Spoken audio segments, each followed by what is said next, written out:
Bismillahirrahmanirrahim. Assalamualaikum warahmatullahi wabarakatuh.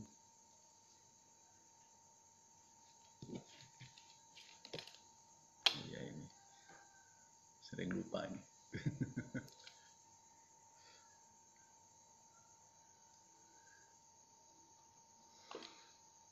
Oke, saya ulangi.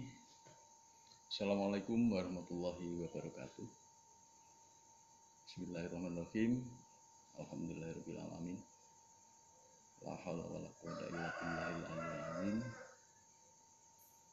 Allahumma shalli ala sayyidina Muhammad wa ala ali sayyidina Muhammad.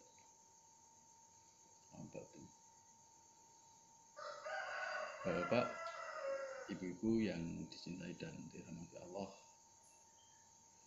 kita jumpa lagi pada acara ngobrol sehabis subuh. Jadi ini insya Allah bisa berlanjut terus sampai akhir Ramadan,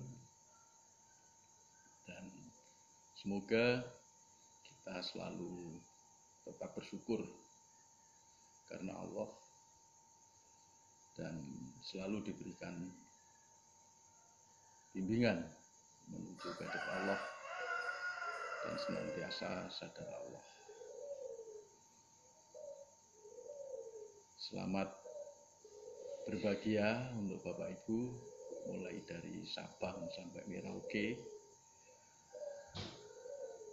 yang dari Brunei, dari Singapura, dari Malaysia, dan dari manapun kita bisa menikmati tayangan ini. Semoga Allah selalu memberikan ridhonya pada kita. Bapak dan Ibu-ibu, pada kesempatan ini saya ingin melanjutkan dari pembahasan kemarin. Oh ya, mumpung ingat tadi sore ya, itu ada yang mengusulkan pada saya WA, bagaimana Pak Jen kalau acaranya dibuat talkshow. Nah, ini kalau talkshow itu menurut saya itu butuh persiapan dan butuh skenario ya, pertanyaan-pertanyaan dan lain-lain, sehingga yang ada di sini hanya Pak Pur dan saya. Untuk yang mengatur itu mungkin masih belum ada, jadi sementara belum bisa kita laksanakan. Karena saya sendiri apa yang saya sampaikan itu sebelumnya belum terpikirkan. Jadi yang saya sampaikan itu ya apa yang mengalir pada saat saya bicara ini. Oke, usul itu nanti kita pertimbangkan, entah bisa dilaksanakan atau enggak, saya juga enggak ngerti. Tapi yang jelas saya mengucapkan terima kasih atas perhatian Bapak Ibu semua, sehingga sampai pada ide-ide gimana baiknya siaran ini. Kali ini kita melanjutkan bahasan yang kemarin untuk topik yang saya berikan. Topik yang kita bahas kemarin yaitu masalah wilayah ketuhanan. Kita masuk pada zikir nafas level 4, yaitu level nafi isbat. Nafas masuk la ilaha illallah, nafas keluar la haula wala quwwata illa billah. La ilaha illallah, yang ada hanya Allah. Kalau yang ada hanya Allah, ya otomatis kekuatan itu ya hanya kekuatan Allah, tidak ada kekuatan yang lain-lain. Pada level 4 sudah berarti kita bisa menafikan jasad kita, menafikan semua yang bisa kita indera melalui yang kita sebut panca indera, yaitu penglihatan, penciuman, rasa, ya. Kemudian pengucapan, pendengaran. Jadi semua yang kita dengar dari telinga kita itu harus bisa kita nafikan. Semua yang kita lihat harus bisa kita nafikan. Karena itu termasuk masih dunia jasad. Alamnya masih alam jasadi.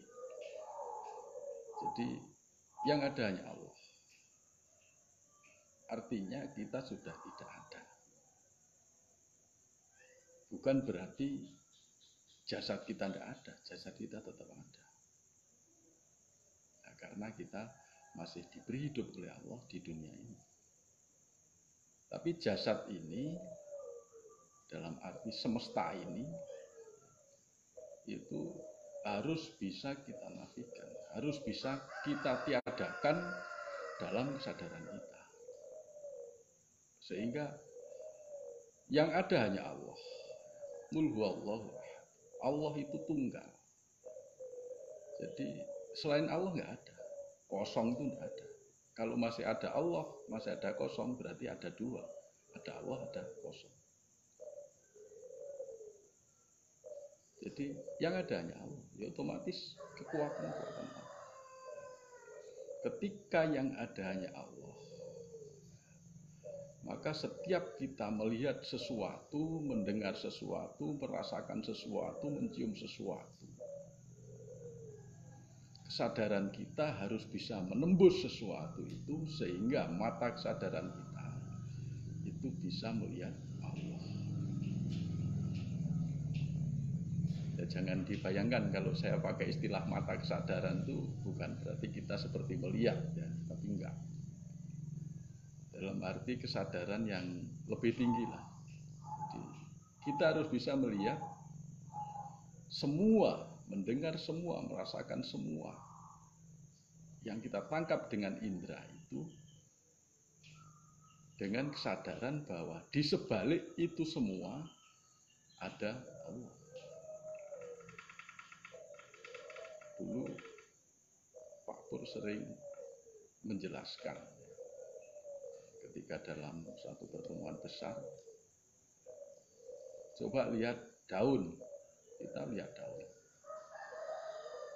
Bisa nggak melihat apa di sebalik daun itu?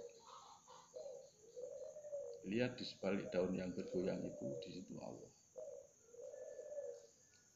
Jadi mata jasad kita melihat daun, tapi mata kesadaran kita melihat Allah.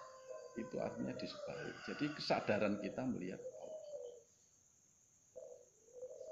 Bila kita melihat teman kita, yang kita lihat seorang teman, mata jasad melihat teman, mata kesadaran melihat Allah. Itu di sebalik. Jadi kesadaran kita melihat apapun, itu yang kita lihat tetap Allah, wajah Allah. Inni wajahtu wajahnya lillahi fatrah samawati. Yang kita lihat selalu wajah Allah. Jadi kita harus bisa melihat sesuatu, melihat teman kita, melihat istri kita, melihat anak kita,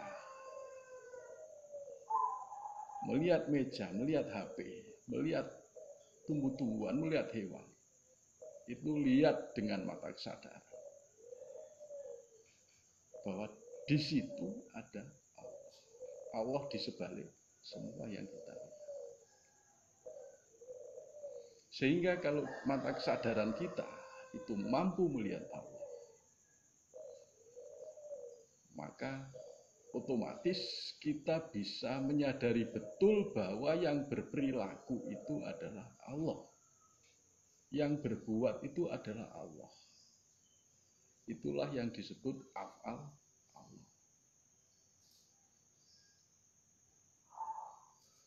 Ketika semua perbuatan bisa kita sadari bahwa itu adalah af'al Allah, maka adakah af'al Allah yang salah?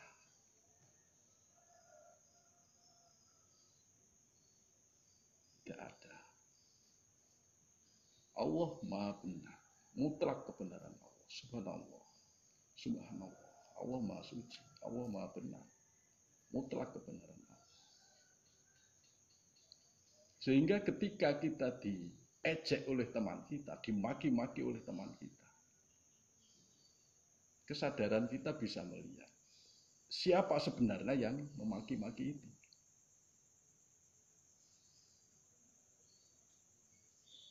Di balik yang memaki-maki itu ada Allah. Di sebalik itu bukan kalau ini HP, ini sini, di sebaliknya bukan sebelah sini, tidak. Bukan di belakangnya yang kita lihat. Tapi kesadaran terhadap sesuatu yang kita lihat, kita dengar, kita rasa. Itu di situ kesadaran kita melihat Allah. Sehingga kalau kita dicaci maki teman kita, mampukah kita melihat bahwa yang mencaci maki itu adalah afal Allah? Di balik itu ada Allah.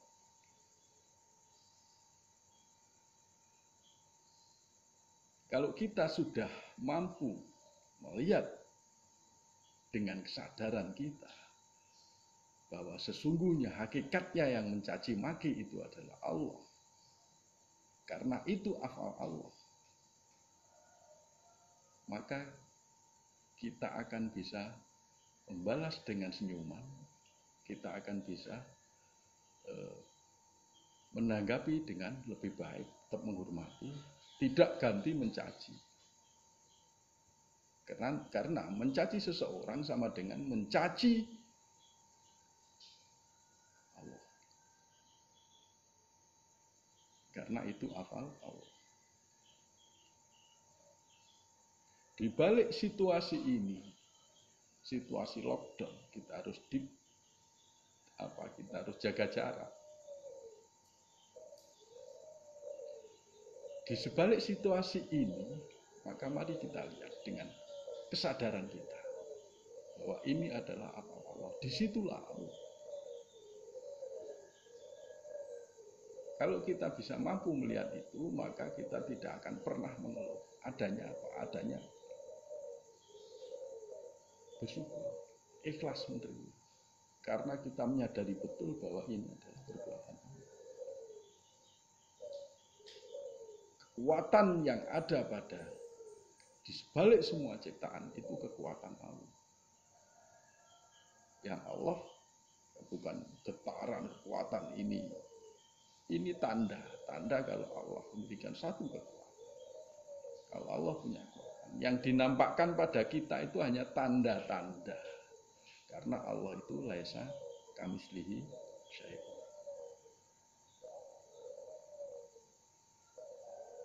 Bukan kau yang memanah Muhammad, tapi aku. Pada hakikatnya yang memanah itu bukan Nabi Muhammad. Tapi di sebalik Nabi Muhammad itu, di sebalik Rasulullah itu, di situ ada Allah yang menggerakkan, yang memanahkan. Itu adalah apa Allah.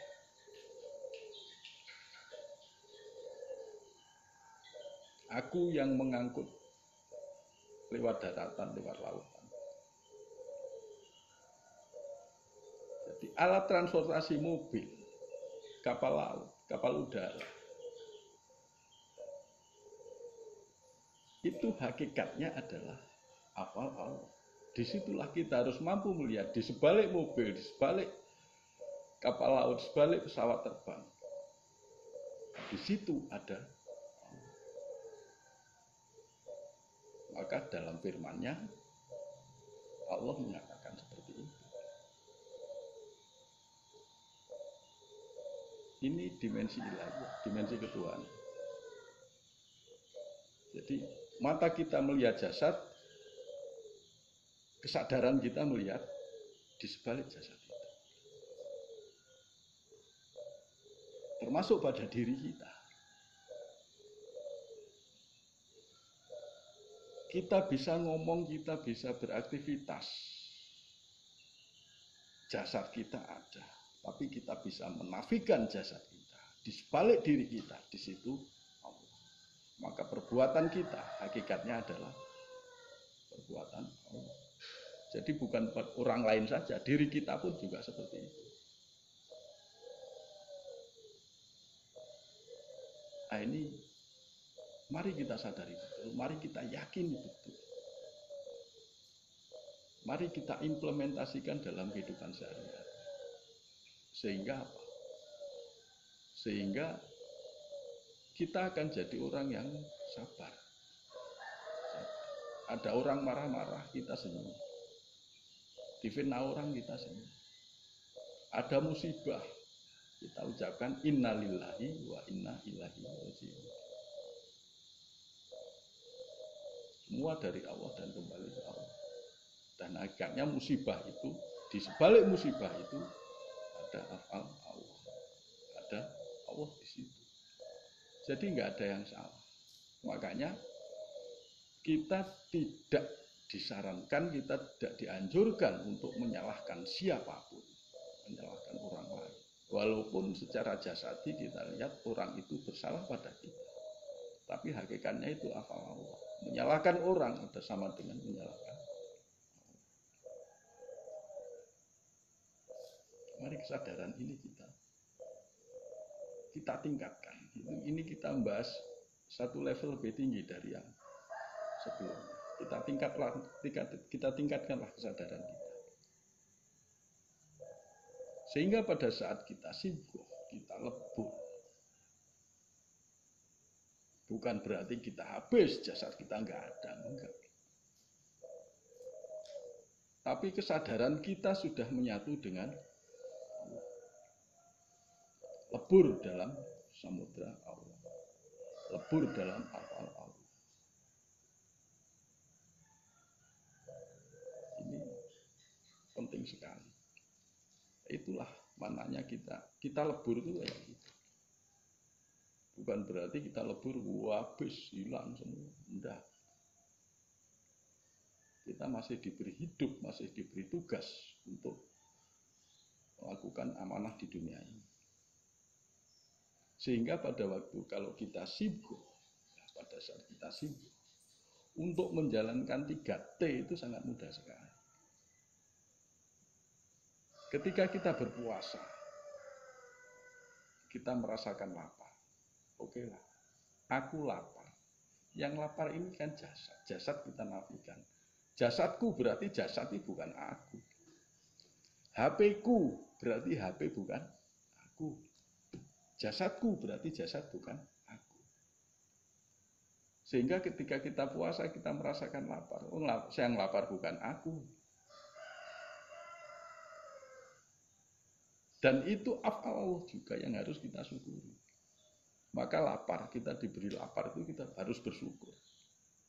Kita tidak bisa keluar kemana-mana karena Allah itu mendidik kita dalam situasi lockdown. Kita harus bersyukur. Jadi tidak ada alasan untuk tidak bersyukur.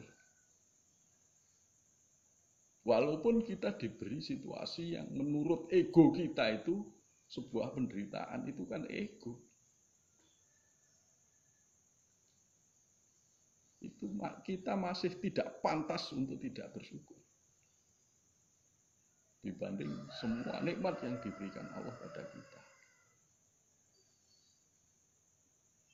Ini penting sekali untuk kita pahami. Saya memotivasi diri saya, motivasi jenengan semua untuk serius meningkatkan tingkat kesadaran kita. Karena apa? Menjalankan T1, T2, T3 dan amanah tanpa sigoh, tanpa melalui level sigoh, itu berat sekali. Sangat berat sekali. Karena apa? Ego kita masih ikut. Ego kita masih ikut. Kita diberi kesusahan, mengeluh. Gimana mau kita bisa menjalankan T1, masuk pada wilayah T1? Gimana kita bisa bersyukur? Tidak bisa. Jadi mari Bapak Ibu semua, kita betul-betul sungguh-sungguh menjalankan zikir nafas kita ini secara sungguh-sungguh. Ya maaf kalau istilah-istilah yang saya gunakan tidak sama dengan istilah-istilah yang ada di ilmu tasawuf. Karena saya menyampaikan ini berdasarkan perjalanan spiritual saya dan pemahaman yang saya dapatkan. Jadi saya sampaikan dengan bahasa saya. Dan ini kalau di konsep sebelumnya itu ya nggak bisa. Karena sifatnya mengalir aja. Saya ngomong ini mengalir aja.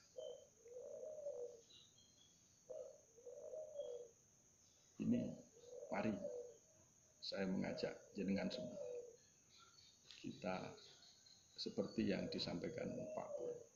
Kita sama-sama belajar. Kita belajar, kita berguru pada Allah. Jenengan semua berguru pada Allah. Saya berguru pada Allah. Pak Pur berguru pada Allah. Kita saling motivasi, saling mengisi. Bukan berarti kita yang di sini itu paling top, enggak. Justru yang di sini itu paling nggak bisa apa-apa. Bisanya ngomong karena di depan kamera. Kalau nggak di depan kamera nggak bisa ngomong. Kita nggak bisa apa-apa. Ngomong seperti ini karena jenengan semua, bukan karena apa-apa. Sehingga Allah memberikan ilham, Allah memberikan sesuatu untuk disampaikan pada jenengan semua. Jadi saya, Pak Pur, itu hanya sebagai alat saja, perangkat saja. Nah ini Bapak Ibu, sedikit yang saya sampaikan untuk memotivasi kita, memotivasi saya, agar kita betul-betul dimanapun kita melihat di situ Allah. HP ini jangan dilihat HP-nya, dia di sebalik HP. Kesadaran kita harus bisa melihat di sini Allah, sehingga kita bisa memanfaatkan HP ini untuk kegiatan-kegiatan yang positif. Dan semua itu tidak akan pernah terjadi tanpa kehendak Allah. Jadi mari kita bisa menghormati siapapun yang berbeda pendapat, walaupun yang bertentangan dengan kita, walaupun yang musuh kita, kita tetap bisa menghormati. Karena di balik semua itu ada Allah. Di sebalik semua kejadian itu ada Allah. Mata kesadaran kita harus bisa menembus sampai dimensi keilahian. Saya mohon maaf. Bila taufiq wal hidayah. Assalamualaikum warahmatullahi wabarakatuh.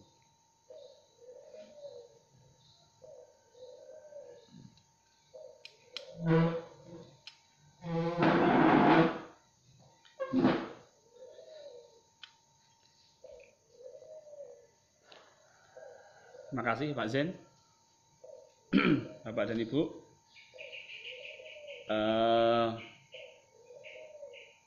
Assalamualaikum warahmatullahi wabarakatuh. Oke, baik. Sudah tidak terasa kita sudah live streaming sampai hari ke-10 kali ya. Hari pertama sempat tidak terlaksana, masih ragu-ragu. Sekarang mantap, ya. Pokoknya ngalir aja, kata Pak Zen tadi. Ya, memang kita ini mengalir terus. Jadi apa yang Allah ilhamkan ya kita sampaikan. Kadang-kadang yang bikin deg-degan itu kalau sudah hampir subuh belum ada ilham. Nyampe kayak apa gitu ya. Yes, pokoknya bismillah gitu, tiba-tiba Allah memberikan satu satu nek gitu langsung, nah ini aja gitu ya. Bapak Ibu, terima kasih kepada yang sudah hadir di channel YouTube saya dan di Facebook, Bang Rizali Azam di Facebook, kemudian di YouTube juga sudah banyak ya. Oke, ada sahabat-sahabat ada 100. Wah, alhamdulillah. Ini kalau harus ngumpulin orang 100 ya. Repot ya. Baik, alhamdulillah silaturahmi ini dapat berjalan dengan baik dan lancar. Bapak dan Ibu,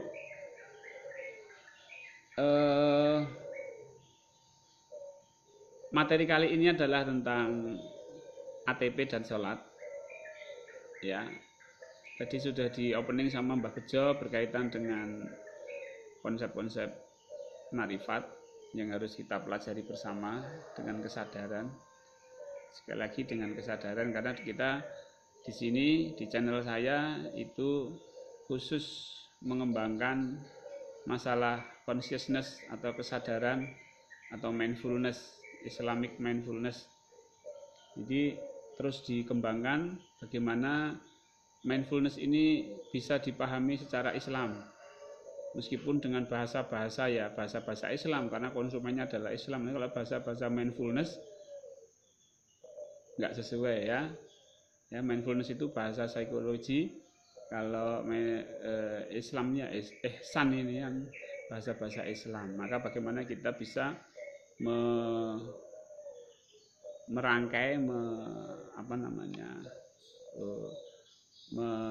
mentransfer ke dalam bahasa Islam. Bapak Ibu, ngobrol santai kali ini kita akan khusus membahas tentang ATP dan sholat. Bapak Ibu, jadi kalau kita lihat ya, sholat itu mengandung unsur-unsur 3T. Ya, kalau kita lihat misalnya takbir yaitu T3, rukuk dan sujud itu T1, kemudian iktidal T2. Nah, bagi yang apa itu T1 T2 Pak? T1 itu tasbih, T2 itu tahmid, T3 itu takbir. Ya, nah itu Bapak Ibu bisa pelajari lagi tentang konsep 3T. Baik Bapak Ibu, di dalam bulan Ramadan frekuensi sholat kita mestinya bertambah, terutama ditambah dengan sholat tarawih, itu sholat sunnah setelah Isya. Baik, saya akan membahas sholat secara umum, yaitu sunnah dan wajib, kaitannya dengan ATP.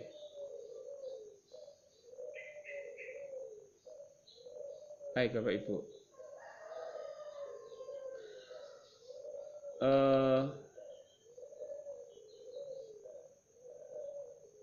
saya pernah mendengar satu cerita Rasulullah itu ketika beliau mendapat satu masalah itu atau problem itu, beliau sholat 2 rakaat. Ya, beliau sholat 2 rakaat. Nah, saya melihat ada satu konektivitas antara amanah yang sedang beliau emban dengan sholat. Beliau mendapat satu amanah, kemudian beliau ambil air wudhu dan sholat 2 rakaat. Berarti di sini ada satu konektivitas antara sholat dengan amanah yang sedang dijalankan. Dan ini akan kita bahas lebih khusus Bapak Ibu, karena nanti nyambungnya itu sampai ke Lailatul Qadar. Ya, nyambungnya sampai ke Lailatul Qadar. Nah, kita bahas step-step dasar dulu, yaitu berkaitan dengan amanah dan sholat. Bapak Ibu, dari contoh Rasulullah yang sholat dan ATP, ya, ini Rasulullah menyampaikan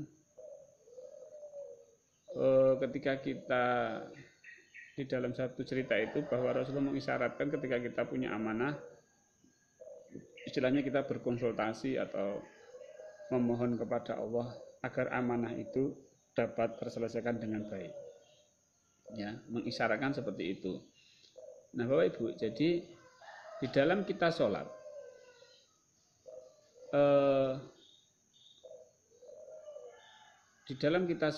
kita bisa menggunakan sholat itu sebagai alat atau alat atau motivator, sebagai alat untuk memotivasi kita agar kita semangat dalam menjalankan amanah kita. Jadi di sini sebenarnya kita tidak punya pamrih apa-apa, karena amanahnya juga dari Allah juga. Sholat ya perintahnya Allah, jadi nggak ada niatan apa-apa. Karena apa? Karena amanah juga dari Allah. Kita menjalankan sholat ya itu atas perintah Allah. Jadi kalau kita menggunakan sholat sebagai alat untuk memotivasi kita untuk ke Allah, memotivasi kita untuk menjalankan amanah, itu sinkron gitu, ya sinkron. Baik, Bapak Ibu, ketika kita sholat, ketika kita takbir, ya, apa yang ada dalam kesadaran kita ini apa? Tadi sudah dijelaskan oleh Mbah Bejo terkait dengan kesadaran. Ketika kita melihat daun, maka kesadaran kita adalah Allah yang menciptakan daun. Sekarang kalau Allahu Akbar kita, sholat, takbir, Allahu Akbar. Nah, kesadaran kita kemana?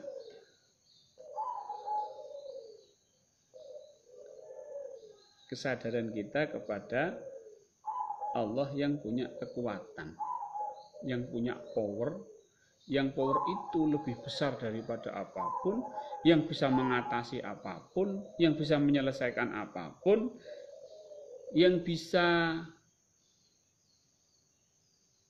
merampungi, ya, istilahnya merampungi itu apa? Menyelesaikan apapun. Jadi ketika Allahu Akbar,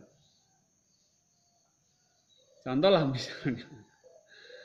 misalnya kita ini punya utang yang banyak gitu ya, besar gitu. Ketika Allahu Akbar, itu kekuatan kebesaran Allah, keagungan Allah itu kalau cuma untuk membayar utang kita itu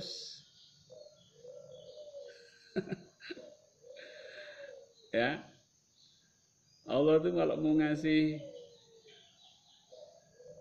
rezeki untuk kita bayar utang itu dengan keagungan, dengan keperkasaan dan kebesaran Allah itu berlebih gitu loh. Bahasa Jawanya itu turah-turah gitu. Betul nggak Bapak Ibu? Jadi apa? Ketika kita Allahu Akbar, kesadaran kita kemana? Kepada keagungan, kekuatan Allah. Pada kekuatan Allah. Allahu Akbar. Ya, Allahu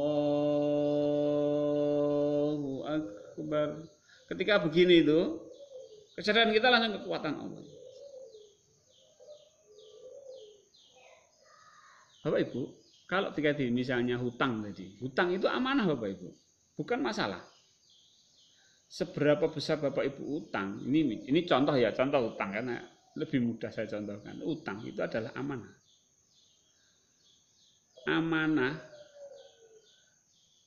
Amanahnya utang. Tandanya apa? Akhir bulan. Berarti apa? Perintahnya apa? Menyiapkan cicilan, menyiapkan angsuran. Jadi ketika kita ketakutan ya Allahu Akbar. Nah, takbir itu akan menutup semua kekurangan kita dengan kekuatan Allah, kesadaran kita ke kekuatan Allah. Nah, setiap kita takbir di dalam perubahan gerakan sholat itu, disitulah kita memahami akan kekuatan Allah. Yang sedang sakit, ya pakai kebesaran Allah. Yang sedang punya masalah dengan anak, dengan keluarga, ya pakai kebesaran Allah. Masalah ekonomi, masalah pekerjaan, Allahu Akbar.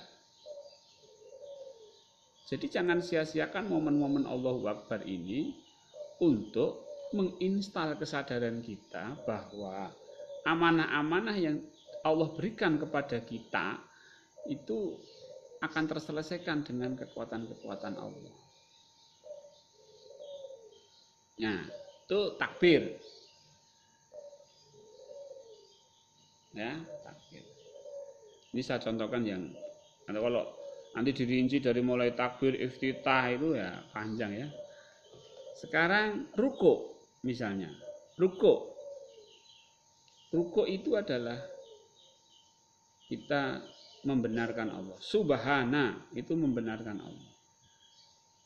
Nah, ketika kita ruku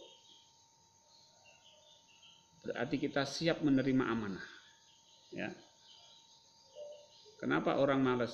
Karena tidak siap menerima amanah. Kenapa orang takut? Karena tidak siap menerima amanah. Kenapa orang stres dengan amanahnya? Karena tidak siap menerima amanah. Maka diinstal, diprogram, diprogram ya. Ketika ruku, Allahu Akbar. Ketika ruku inilah kita menginstal bahwa saya siap untuk menjalankan amanah. Saya siap.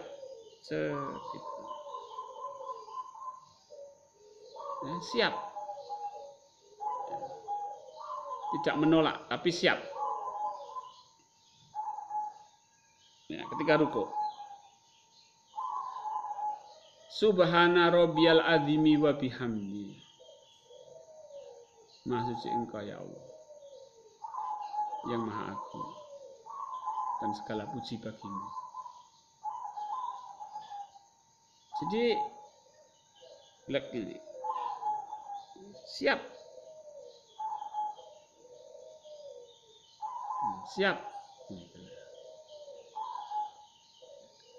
Sami'na wa atoknanya itu di rukuk itu. Siap ya? Aku beri kamu amanah hutang dan harus kamu bayar. Siap? Siap. Nah, itu rukuk ininya.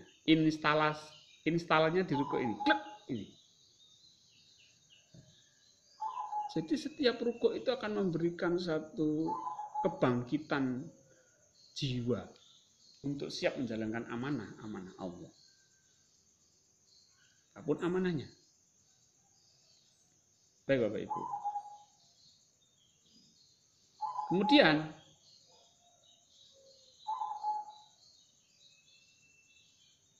iktidal. Iktidal itu adalah syukur. Kita diberi amanah hutang, kita bersyukur kepada Allah. Kita diberi amanah anak, bersyukur kepada Allah. Kita diberi amanah istri, suami, bersyukur kepada Allah. Ya. Jadi tergantung masalah kita apa. Amanah paling besar apa? Ada amanah paling besar anak, ada. Amanah paling besar pekerjaan, ada. Amanah paling besar hal lainnya, ada. Nah, yang besar itulah kita syukuri di saat iktidal. Di saat iktidal. Kemudian contoh lagi sujud. Sujud itu pasrah. Saya pernah menyampaikan Bapak Ibu tentang bagaimana menjalankan amanah itu. Yang pertama, kita harus berpikir positif bahwa amanah itu karena perintah Allah.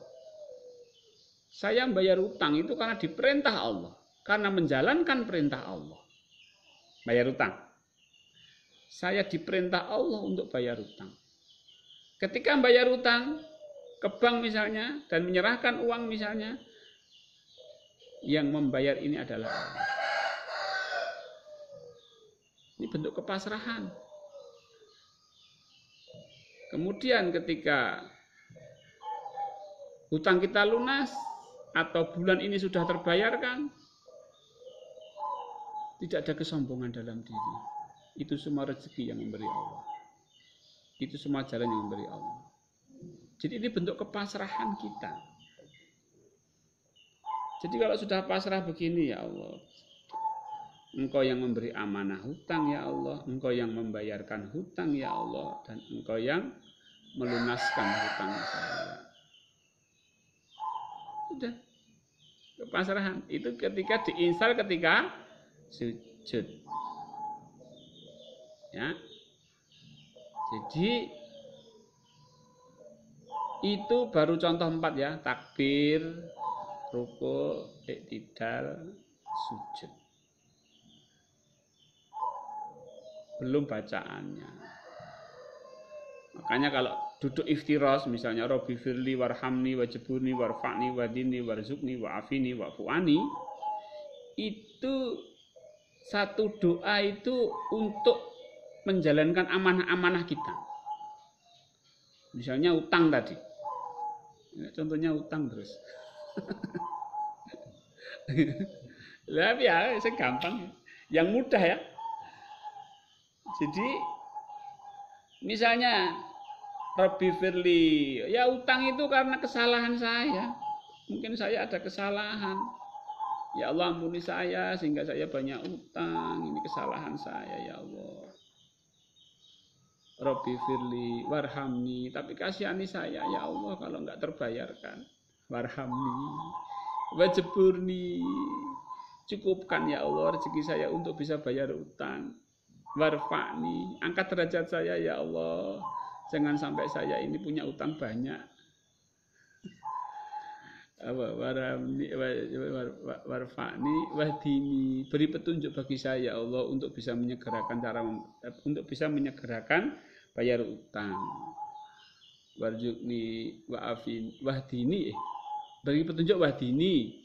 Warzukni, beri rezeki saya untuk bisa bayar utang. Wa'afini, beri saya kesehatan untuk bisa bekerja untuk melunasi utang-utang saya. Wa'fu'ani, ampuni saya ya Allah. Nah, coba Bapak Ibu. Ketika kita duduk iftiros, satu duduk iftiros, masing-masing doa kita arahkan kepada amanah-amanah yang sedang kita jalankan di dalam kehidupan ini, maka ketika kita nanti sudah betul-betul berhadapan dengan kehidupan, jadi selepas sholat, ini ada perubahan Bapak Ibu. Jadi Allah itu memerintahkan kita sholat ini dalam rangka untuk menjalankan amanah khalifah. Dulu pernah saya sampaikan, kita itu belajar syahadat dulu. Agar apa? Bisa menjalankan ibadah. Nah, ibadah ini untuk apa? Agar bisa menjalankan sebagai khalifah.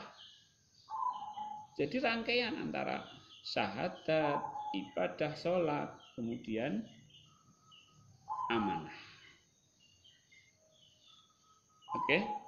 Saya tuh nggak tahu kalau siaran kok ini saya gatel hidung saya itu. Padahal enggak, kalau pas udah gini buatnya masa Allah. Kadang tak tahan, kadang enggak kuat. Ini maaf, saya bukan pilek, ya. Tapi enggak tahu buat. Tak biarkan. Ini berarti efek psikologis saja ya Bapak Ibu. Nah Bapak Ibu begitu. Nah jadi bagaimana di dalam Ramadan ini Bapak Ibu? Ramadan ini kan banyak sholat-sholat sunnah yang kita jalankan. Sholat tarawih. Cobalah kita ke sholat tarawih aja deh, biar lebih mudah. Sholat tarawih itu minimal kan kita tarawih 8 rakaat tambah 3 rakaat witir, jadi 11 rakaat. Itu minim. Cobalah setiap misalnya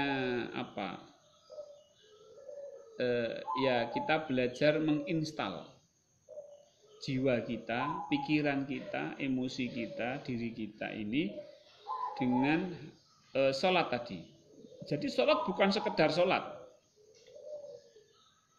Jadi sholat itu menginstal agar kita bisa menjalankan amanah-amanah kehidupan. Ya. Makanya kenapa hidup kita itu penuh dengan masalah?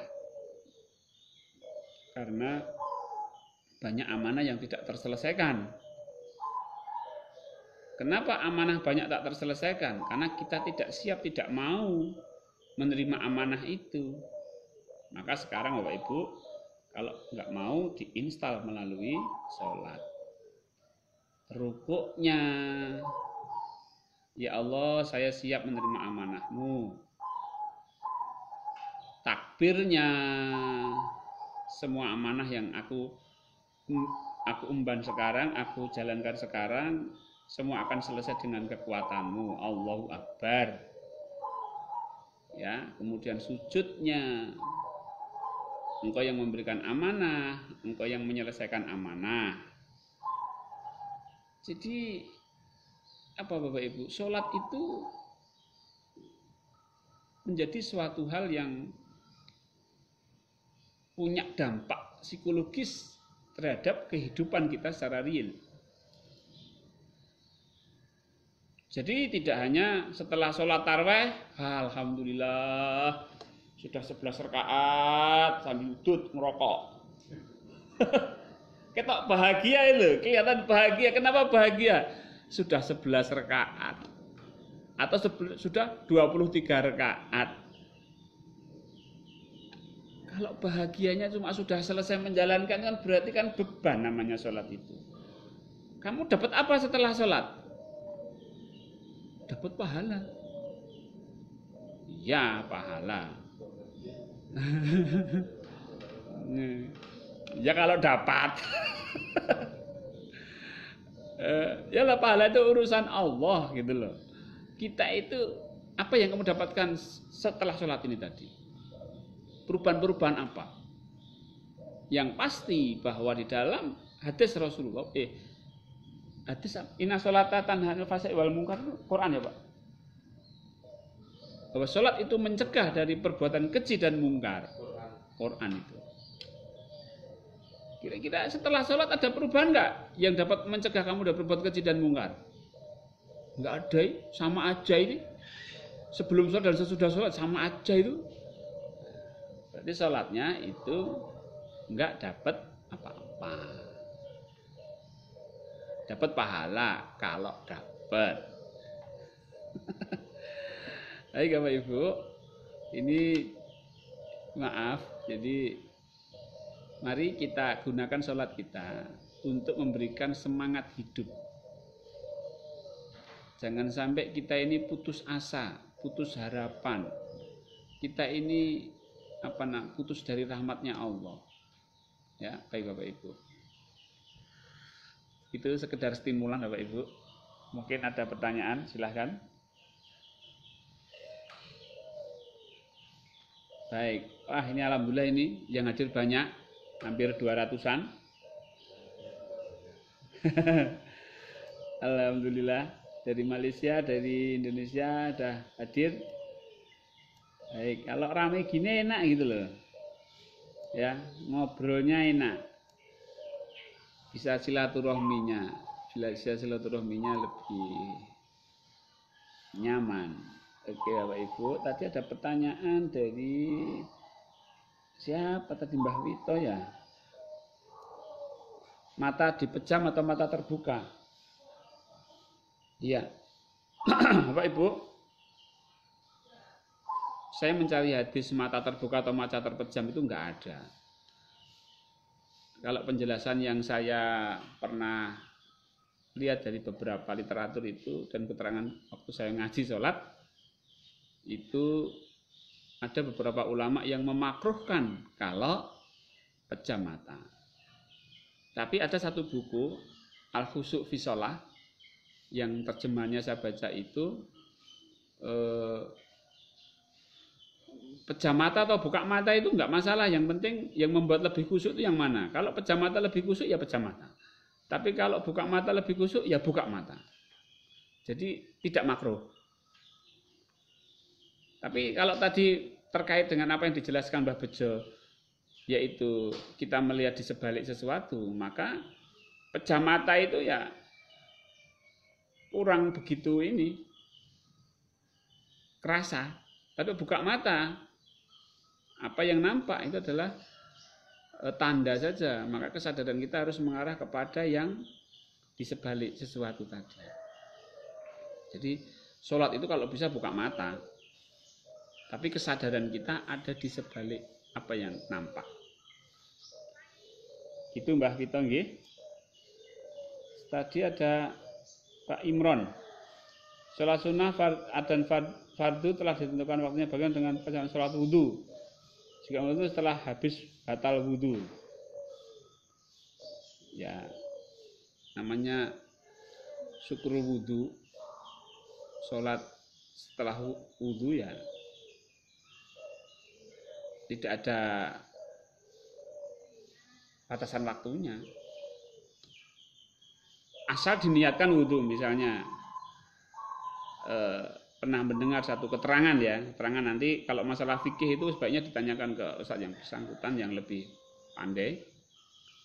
Kalau diniatkan wudhu ya diniatkan syukur wudhu ya enggak apa-apa setelah asar atau wudhu, misalnya wudhunya setelah asar gitu ya. Kita wudhu kemudian kita sudah rakaat. Kalau itu diniatkan syukur wudhu ya enggak apa-apa. Tapi ada yang tidak ada sholat setelah asar itu tidak ada.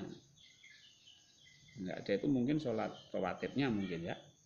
Tapi sholat sunah-sunah yang lain boleh. Baik nanti itu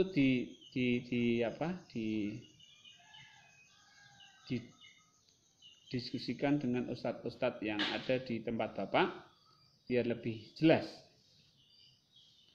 Baik Bapak Ibu,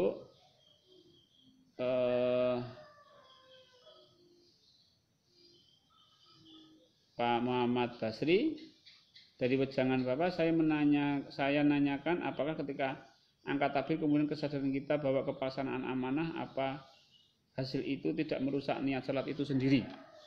Ya.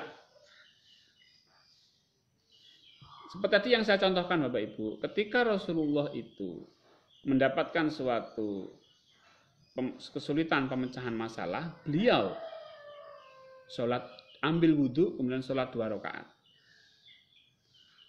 Ya, Bapak Ibu, kita menyadari amanah kita itu tidak merubah niat sholat, jadi tidak merubah syariat. Seperti Bapak Ibu ketika sholat pikirannya kemana-mana, ya toh? Ke pasar atau ke makanan atau kemana, ya enggak batal. Tidak merubah, tidak membatalkan sholat, tidak merubah niat. Jadi ini adalah wilayah kesadaran Bapak Ibu, ya, wilayah kesadaran kita. Kita tidak merubah syariat, tidak merubah syariat. Syariat seperti itu sudah. Kita hanya memboboti dengan amanah yang sedang kita emban. Seolah-olah kita sholat itu bukan mengadu, sholat itu betul-betul mohon istilahnya solusilah dari Allah. Seperti Rasulullah tadi, beliau dapat amanah. Kemudian beliau ambil air wudhu dan sholat 2 rakaat. Artinya apa? Di situ beliau konsultasi atau beliau ingin mendapatkan satu pencerahan dari Allah tentang amanah-amanah yang sedang dijalankan. Ya, jadi niat sholat duhur lah, itu sholat tarweh ya sholat tarweh. Tapi ada satu kesadaran akan kekuatan Allah. Misalnya takbir Allahu Akbar, kesadaran kita kemana? Kesadaran kita mengarah kepada kekuatan-kekuatan yang lebih daripada apapun. Dan itu bisa nyambung kepada amanah yang sedang kita emban. Amanah dari Allah yang sedang kita pegang. Dan itu tidak merusak niat. Niat tetap niat sholat tarweh, niat tetap niat sholat duhur. Demikian apa Ibu? Mau tanya Pak, apakah menggunakan cotton bud untuk membersihkan telinga saat puasa, apakah batal puasanya? Cotton budnya sampai mana ya Pak? Saya kira tidak ya. Kecuali sampai dilebok-lebok gitu. Kalau sampai gini-gini aja. Ya. Sekali lagi masalah fikih nanti Pak Soleh bisa lebih jelas ditanyakan ke ustadz yang lebih mumpuni ya. Yang dipejamkan mata adalah memejamkan mata fisik ya, dan membuka mata batin. Jadi membawa jangan peristiwa tapi konten yang kita baca. Iya Pak. Jadi baik Bapak Ibu.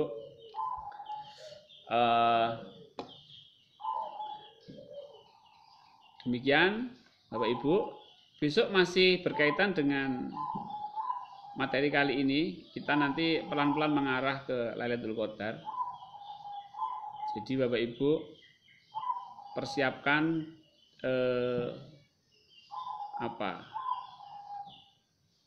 sholat kita dengan amanah-amanah Allah yang sedang diberikan kepada kita. Saya yakin pasti masing-masing kita ini punya amanah yang besar menurut kita. Ya, ada yang disuruh amanahnya sedang sekolah, amanahnya sedang bekerja, amanahnya ngomong cucu, amanahnya ini dan sebagainya. Amanah-amanah ini gunakan sebagai alat untuk membooster ibadah kita. Booster itu apa? Amplifier. Booster itu membooster, mempercepat, menguatkan. Ya, bawalah amanah-amanah kita itu dalam kehidupan. Amanah loh ya, bukan masalah loh ya. Maka pelajari lagi ATP-nya. Jadi amanah itu adalah satu tanggung jawab yang diberikan Allah kepada kita. Itu bisa dalam kehidupan ini. Nah, itu kita bawa di dalam sholat-sholat kita. Nanti dibawa di dalam itikaf. Ya. Baik, nanti akan kita bahas lebih lanjut lagi. Di sini yang saya Pak Pur, yang dimaksud Rasulullah sholat 2 rakaat untuk konsul ke Allah, apakah sholat hajat? Bisa jadi Pak, itu sholat hajat. Bisa jadi bukan sholat hajat. Beliau cuma di dalam hadis itu, riwayat itu, Rasulullah ambil air wudhu dan sholat 2 rakaat. Tidak disebutkan sholat hajatnya. Usul Pak Pur dibuatkan video tiap gerakan sholat agar lebih khusyuk. Wah, usul bagus Pak Karyadi. Jadi nanti mudah-mudahan ada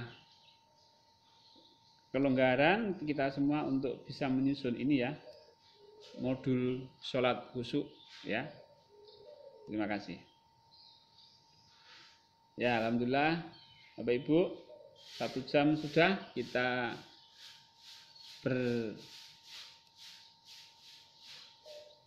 bersilaturahmi, berjumpa di sini bersama saya dan tadi Mbah Bejo. Nanti insya Allah besok insya Allah kita sambung lagi setiap pagi pukul 5. Mudah-mudahan Allah memberikan kekuatan, kemudahan, kelancaran bagi kita untuk sama-sama bersilaturahmi di channel YouTube dan di Facebook. Pak Budi tanya tentang sholat taubat. Ya, sholat taubat berarti membawa perbuatan dosa yang sudah kita buat di dalam sholat.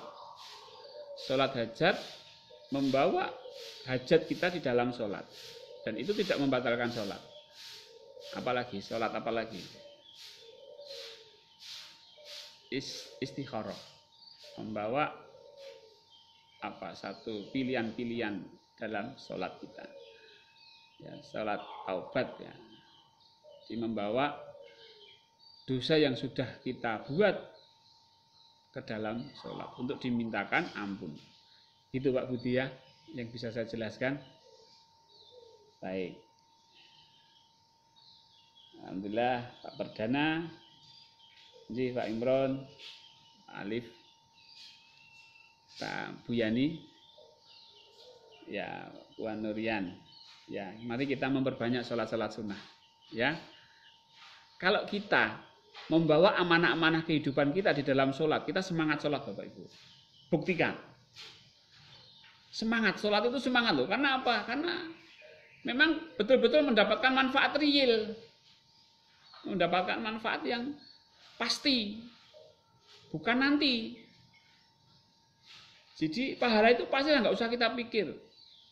Kenapa juga kita sholat masih ngumpul-ngumpulin pahala? Kolektor apa? Ya, kita juga nggak tahu kita dapat pahala apa enggak. Ternyata sholat kita banyak riaknya, jadi nggak dapat pahala. Tapi cobalah kita pahami sholat-sholat yang dicontohkan Rasulullah, di mana Rasulullah itu membawa amanah-amanahnya di dalam sholat. Nanti akan semangat Bapak Ibu, sholat tahajud semangat, sholat sunnah-sunnah tarawih semangat, sholat sunnah-sunnah rawatib semangat semua. Karena apa? Itu penginstalan. Setiap sholat kita mendapatkan sesuatu, setiap sholat kita mendapatkan sesuatu. Baik, demikian Pak Toto juga dari Malang, Bapak Ibu dari Facebook Pak Roni